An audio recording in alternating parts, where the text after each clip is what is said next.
Hello and namaste to all. I am Anshu and I disappeared for 10 days. So I am at Dhammathali Vipassana Kendra Meditation Center in Jaipur. It is 17th of July. Tomorrow morning I am leaving for my 10-day Vipassana camp. एक important चीज़ जो कि हमेशा help करती है वो है pouch system. तो इस पाउच में मेरी सारी टॉयलेटरीज है और इस पाउच में वो सारी चीज़ें हैं जैसे कि बाम हो गई, कभी चोट लग जाए तो छोटा सा एक first aid kind of thing करनी है। मेरे पास मेल आया था कंफर्मेशन का, उसमें एक पूरी लिस्ट है। सबसे पहले तो आरोग्य सेतु ऐप फ़ोन में होनी चाहिए, वो मैं डाउनलोड कर लूँगी।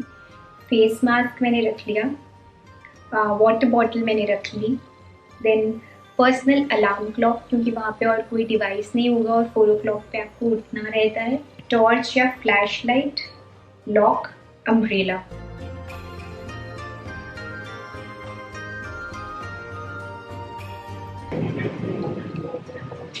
Okay, so I have reached the Dhammathali Center, Vipassana Center. I was given this Achar Sanhita and this form. इसमें सारे rules और timings वगैरह लिखे हुए हैं. And this form has a lot of things, especially some personal questions which include how are your family relations, what are you here for, how is your state of mind, and have you suffered any major crisis. तो मैं ये तो नहीं बता सकती कि इसको कैसे करना है या करने के बाद क्या एक्सपीरियंस हो जाएगा या लाइफ कैसे चेंज हो जाएगी या ये क्या है, क्योंकि इससे आपके दिमाग में शायद प्रेजुडिस हो जाएगा। And if you ever try this you will have some basic कि अच्छा ऐसा होना चाहिए। बट आई कैन शेयर कि लाइफ यहाँ पे कैसी होती है, आपकी मॉर्निंग टू नाइट तक का रूटीन क्या होता है, and how I felt. I am very puffy today, and this is me weighing 40 kgs when I am going in. जब आप यहाँ पे आते हो तो आपके सारे मटेरियल पोजीशंस ले लेते हैं, तो उसमें आप अपने इम्पॉर्टेंट चीज़ें, अपनी डायरीज़, अपनी बुक्स, फ़ोन्स, ज्वेलरी जो भी है सब दे दो। देन उसी मोमेंट पे we were told to stay in noble silence.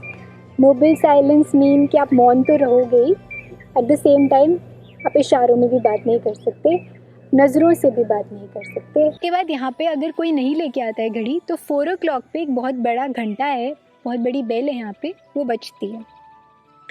आप उससे उठ गए तो ठीक है, नहीं तो धर्म सेविका 4:10 पे एक छोटी बेल होती है, वो सबके रूम पे जाके टन टन टन टन करती है ताकि सब उठ ही जाएं। फर्स्ट डे मैंने नोटिस किया कि 4 o'clock पे जब बेल बजती है तो मेरे रूम के बाहर मोर बोलता है, और मेरे रूम के बाहर रोज़ एक मोर बैठता ही है। तो मेरे रूम का टूर दिखा देती हूँ पहले मैं तुमको।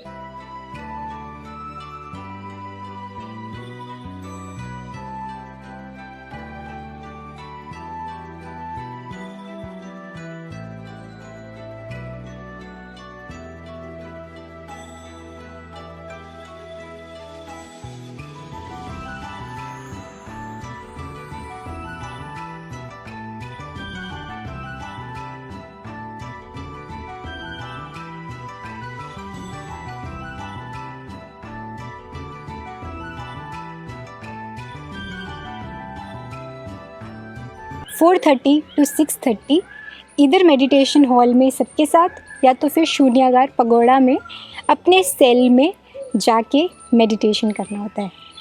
तो मैं पहले आपको शून्यागार दिखा देती हूँ।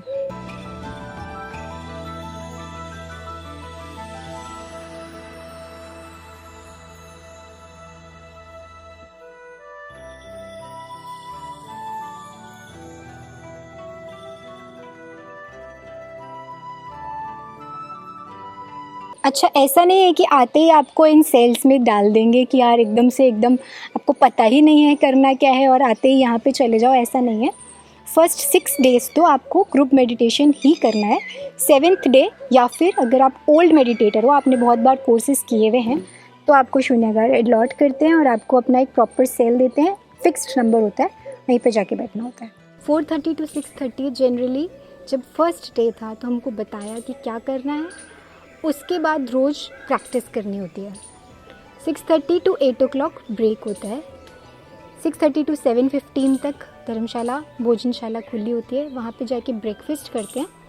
ब्रेकफास्ट में हम लोगों को हमारी सीट्स अलॉटेड है, हमारे यूटेंसिल्स अलॉटेड है, वो हम खुद धोते हैं और वहाँ पे जाके आप वो आपको सर्व करते हैं और आप ले सकते हैं। एक बुफ़े की जैसे होता है। रोज़ आपको स्प्राउट्स, दूध चाय में से एक जो भी आपको पसंद है, दलिया, कोई एक कार्ब जैसे कभी खमन मिल गए, कभी इडली मिली, देन एक फ्रूट,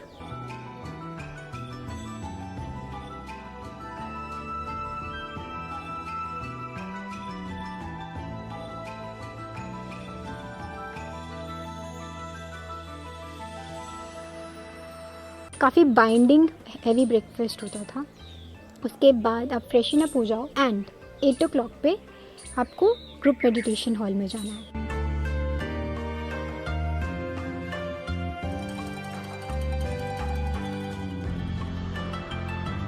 अगर आलती पालती मारी हुई है तो वैसे के वैसे ना पैर हिलेगा, ना हाथ हिलेंगे, ना बॉडी हिलेगी, ना आंखें खुलेगी। तो 1 hour तक आप एकदम स्थित फिज़िकली रहेंगे और कोशिश करेंगे कि मेंटली भी रहें। 9 to 11 हम लोग अपनी मेडिटेशन प्रैक्टिस करते हैं, वही हॉल में या फिर शून्यागार में जाकर। 11 o'clock पे आके लंच,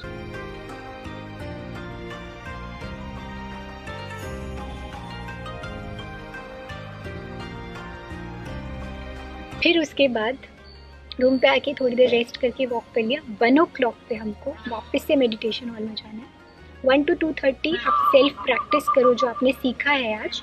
2:30 to 3:30 वापस से एक टेप बजती है एंड उस टेप पे आप अच्छे से सुन के फिर से सीखो, कुछ और एडिशन करना है, उस ब्रीदिंग टेक्निक में क्या नया करना है, वो सब कुछ पता चलता है। 2:30 to 5 आप कम्प्लीटली उसको प्रैक्टिस करते हो। 5 o'clock पे आके हाई टी मिलती है। जो पुराने स्टूडेंट्स है, पुराने साधक है, उन लोगों को सिर्फ चाय या फिर नींबू पानी, और जो नए हैं जैसे हम थे तो हमको मिलता था थोड़ी सी खिचड़ी, मतलब कितनी भी क्वांटिटी में, लेकिन लिमिटेड ही लेना होता है। तो खिचड़ी, भेल भी सिर्फ वो मुरमुरी और उसमें थोड़े से चिप्स, तो वो एंड नींबू पानी। उसके बाद 5:30 to 6 सब लोग यहाँ पे वॉक करते थे क्योंकि इन 10 दिनों में इतना प्यारा मिस्टी माउंटेनियस मौसम था।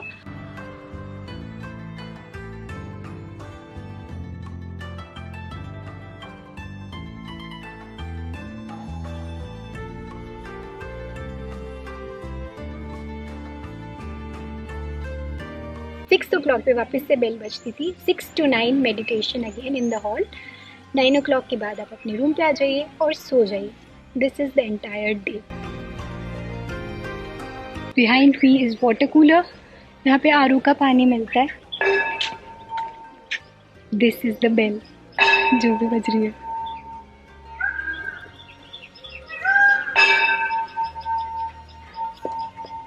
नोटिस इसके साथ में मोर भी बोला था। आज के दिन भी 2 ग्रुप मेडिटेशंस और होंगे एंड उसके बाद एक प्रवचन होता है। हाँ, शाम को 7 से 8:30 बजे प्रवचन होता है। उसमें वो एक्सप्लेन करते हैं हमने क्या किया। एक जो भी डाउट्स होते हैं, वैसे तो आप अपने टीचर से जाके कभी भी अपने डाउट्स क्लियर कर सकते हैं, टीचर से बोलना अलाउड है।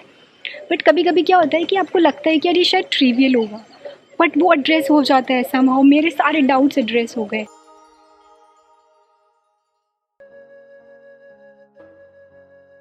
तो at least 14 hours in a day, you meditate for 10 days, you learn and progress, you keep silent and you understand yourself.